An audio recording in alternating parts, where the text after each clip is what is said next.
आज कॅबिनेटमध्ये माझ्या विभागातर्फे एक प्रस्ताव सादर करण्यात आला होता।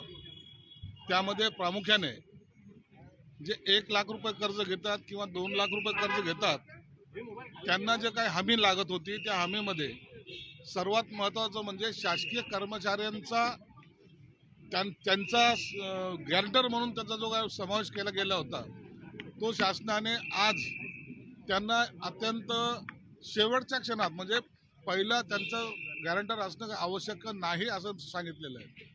मुळामध्ये सर्वात महत्त्वाचा जो निर्णय झालेला आहे की NSFDC किंवा इतर महामंडळाकडून जे कर्ज पुरवलं जातं त्या कर्जामध्ये शासनातर्फे जी हमी दिली जाते त्या हमीसाठी 5 वर्षाची मुदतवाढ देण्यात आलेली आहे। त्याच्यामुळे जवळपास NSFDCच्या 11,294 कर्जदार जे बाकी आहेत प्रलंबित होते त्यांना आता त्याच्यामुळे दिलासा मिळणार आहे। तसंच NSKFDCचे जो आमच्याकडे 30,119 प्रकरण प्रलंबित होते त्यांनाही आता आम्ही कर्ज देण्यासाठी मुक्त झालेलो आहोत, त्यांनाही सुद्धा या योजनेचा लाभ होईल। अत्यंत या दोन्ही गोष्टी शासनानं आज कॅबिनेटमध्ये मंजूर केल्यात।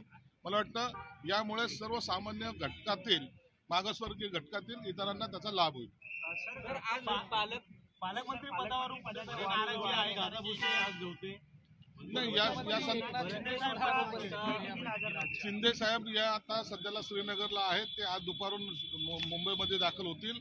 मला वाटतं ते पोहोचले सुद्धा असतील म्हणून। आणि दुसरा पालकमंत्र्याचा विषय कॅबिनेटमध्ये कोणत्याही चर्चेला गेला नाही। त्या संदर्भात काही माहिती नाही। संजय राऊत असं म्हणतात की पालकमंत्री पदावरून शिंदेच्या शिवसेनेला कुठेतरी लायकी दाखवण्यात आली असं शब्द त्यांनी वापरले। नाही, या संदर्भामध्ये त्यांनी काय बोलणं हा त्यांचा विषय आहे, पण तो याचा सर्व निर्णय मुख्यमंत्री आणि दोन्ही उपमुख्यमंत्री मला वाटतं 1-2 दिवसात घेतील।